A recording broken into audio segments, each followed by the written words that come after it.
Hello, welcome to the Met Office 10-day trend, 10 days that takes us to Christmas. And if you're dreaming of a bit of snow, well, some good news. It does look as if it will be turning colder for the Christmas period. But of course, you need cold and some moisture for any snow. More on that in a moment because over the next few days, there's still plenty to get through. Relatively mild, certainly for the rest of this week, with further spells of rain to come. It was a very wet Wednesday for large chunks of the UK thanks to this area of low pressure. Turns drier for most on Thursday, before on Thursday night this weather front moves through, bringing rain. And then all eyes focused on this little system as it pushes northwards during Friday, potentially bringing further heavy rain and, with those isobars close together, some strong winds too. Now I say potentially because there is a bit of uncertainty about how this system develops. Let's rewind the clock and look at it picking up down to the southwest. It's all to do with the jet stream driving south and then pushing it northwards. So a few things have got to come together for this system to develop exactly like that, but it does look as if it will bring a spell of wet and windy weather across the UK on Friday. After a drier day on Thursday, more rain from this weather front on Thursday night, and then that next weather system coming in. As I say, some uncertainty, but bright colours there suggesting some pretty heavy rain. The ground is already very soggy, and so we do have a Met Office yellow weather warning in place for South Wales, South West England. That rain could cause further disruption as it arrives on Friday. Strong winds too as that system develops, but always strong winds coming up from the south, bringing mild air. So look at the temperatures on Friday, double digits across the board, some places getting into the teens. And it won't be soggy everywhere.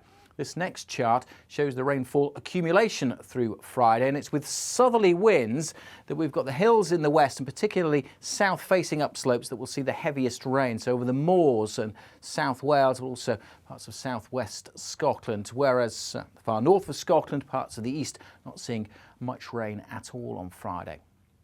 Into the weekend and things become a little clearer, a little more straightforward perhaps. We've still got a wriggling, waving weather front and they always add some uncertainty to the forecast, but once that's scooted through, the main feature this weekend will be this area of low pressure. Showers will spiral around that. Quite a few isobars on the chart for Saturday, but as the low pushes away, the isobars open up, so the winds won't be as strong on Sunday. Broadly speaking, then the weekend is sunshine and showers with the sunnier skies across the east, the most frequent showers across the west. And as I said, it will be quite blustery on Saturday, those winds easing down by Sunday. OK, into the first part of Christmas week. And actually, uncertainty grows quite a bit as we go into next week. Dry probably for most on Sunday night, but look at this, a real mess of an area of low pressure splitting into two, spreading weather fronts all over the place. So yes, this is a messy picture and quite a bit of uncertainty as we go into Monday and Tuesday. Let's trace this low pressure back because that helps to explain why we have uncertainty next week. And in fact, if we run the clock back to the here and now, you can see that that low pressure is actually the same one that is currently bringing heavy snowfall blizzards across the northeast of the US. However, if you're a fan of snow, don't be thinking just because it's heading our way that we're going to get snow. It'll be heavily modified as it crosses the Atlantic, pushed along by a pretty lively but fairly straightforward jet stream, at least at first. But that's where the complication comes. Through the second half of the weekend, as this low approaches the UK, the jet stream becomes very messy and fragmented, and as a result, that low pressure kind of splits into two. A lot of uncertainty, therefore, about the timing of the low pressure, where the weather front will sit, and when this one will swing across the country on Tuesday. So, uncertainty, yes, about next week, but we can say a few things, certainly about the early part of next week. Those lows will be bringing further rain, not welcome, of course, because, as I mentioned, the ground is already very soggy. It'll bring a milder spell of weather as well, but details uncertain at this stage. Now, this next chart shows uncertainty quite nicely. It's a temperature projection as we go through next week for Belfast, a maximum temperature projection. The nodules for each individual day going forward. And notice we're expecting that milder spell through the rest of this week, a little cooler into the weekend. I say this is for Belfast, but I could have chosen almost anywhere across the UK. The key thing here is just look at the size of the nodule as we go into Monday and Tuesday. It becomes much more uncertain.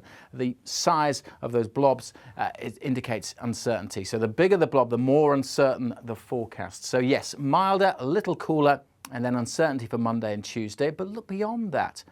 Well, the blobs actually start to get a bit smaller, so perhaps counterintuitively, there's a bit more confidence in the forecast beyond Tuesday. And the trend there is for those blobs to be below the mean temperature line, so suggesting that it will be turning colder as we go through the back end of next week and through the Christmas period. So yes, strong signals that it's going to be turning colder, but what's the pressure pattern doing? That is crucial about whether we see any precipitation at all. Now, this is the pressure trend chart. We've shown these before on the 10-day trend, going back in time through previous computer runs. And there's the forecast days ahead at the top. Blue is low pressure, and that is dominant for the next few days. But a strong signal, even over the past few days, for a switch to pinky reds as we go through the middle part of next week. So it doesn't look as if we're going to see low pressure dominating over the Christmas period. Not a strong red, so some uncertainty about the strength of the high pressure. It may just be that we've got a northerly flow in. And this next chart actually shows the difference in flow.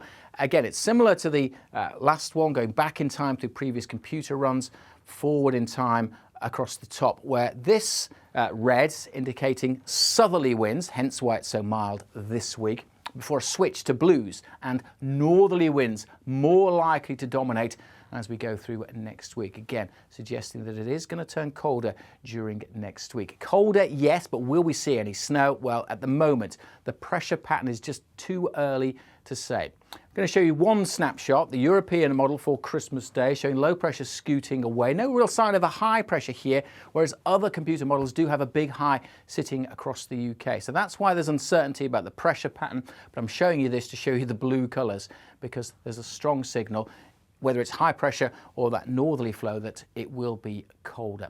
So what do we know about the Christmas period? Yes, turning colder. We've covered that. Where we see showers, they could well be wintry because it has turned colder, and they're most likely at this stage to be across more northern parts of the UK. But details of the exact pressure pattern, just too early to say at this stage. So make sure you stay up to date with the latest from the Met Office, particularly if you're travelling anywhere through the next few days or into next week. Don't forget, we do have that warning in force for Friday across the southwest also. Best way to stay in touch with the Met Office, download the app, visit our website, or of course follow us on social media.